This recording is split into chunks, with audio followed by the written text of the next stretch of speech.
This video is on chemical and physical changes. This should be review, something you've learned in another science class. So hopefully it comes back to you as we discuss it. So first let's talk about physical changes. Physical changes are any change in material that does not change the identity. So what it's made up of, the atoms, the arrangement of the molecules, all that is the same substance. So examples of this are changes in state. So quick reminder, a change in state, that's something like a solid turning into a liquid. So like an ice cube melting, here's my little cube, okay? When it turns into that puddle of water, it's still water. It's still H2O in both cases. So that is a physical change. Grinding something, crushing something, gas just expanding, just adding that temperature change. Or pressure change, or kind of ripping something up, that would be a physical change. Now, a chemical change, also known as reactions, so you'll sometimes hear these referred to as just chemical reactions. This is a change in which one or more substances are converted into different substances with different characteristic properties. So this would be like the making of salt. For example, if you take solid sodium and you react it with chlorine gas, that's how you can actually make salt, like table salt. All right.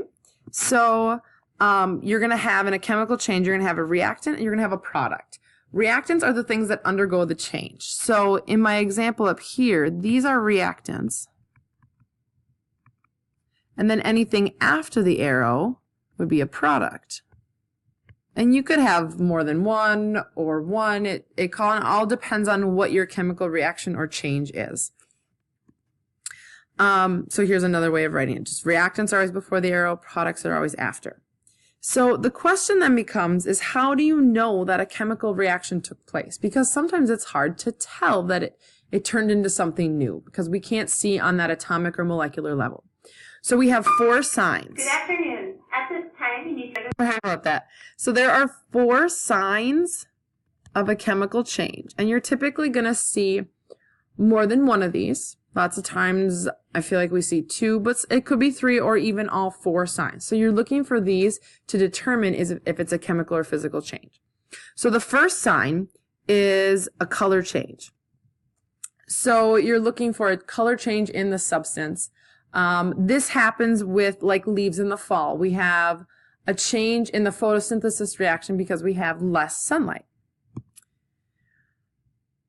Okay, so a second sign of a chemical change is a precipitate forms, and that's a solid that will form in a liquid after a reaction.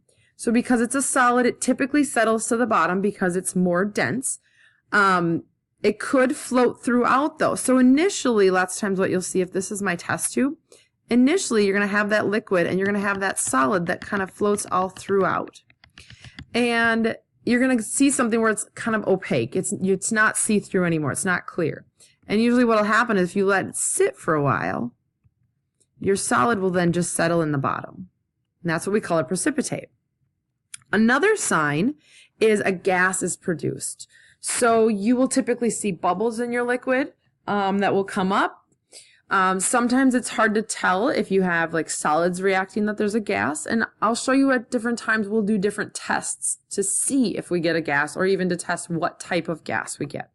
Now, water boiling is not a gas produced sign of a chemical change. Water boiling is just water going from the liquid state to the gas state. That would be a physical change. And the last sign is an energy change. So this is when you're not adding or removing heat, but it changes on its own. So you might do a reaction in a test tube where it gets warmer. So you're going to feel the test tube on the outside to see if it gets warmer or colder. And you're feeling for that temperature change, that heat. So the question comes down to, how do you know whether it's chemical or physical change? The question you have to ask yourself is, after the change, did I make something new? So you'll know this by the signs of a chemical change. Okay, if I take paper and I rip it in half, it's still paper, so that would be a physical change. So, did I make something new? If yes, that's a chemical change. If no, that would be a physical change.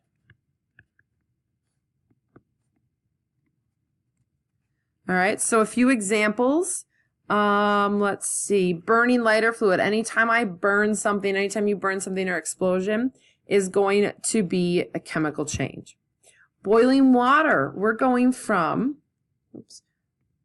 a liquid to a gas. That would be a physical change. It's not letting me write anymore. Eating something, chewing it is physical, but when it gets into your stomach and you're digesting it, that would be chemical. Melting ice cream, though, that would be physical. We're going from a solid to a liquid. So there's a little review on chemical and physical changes.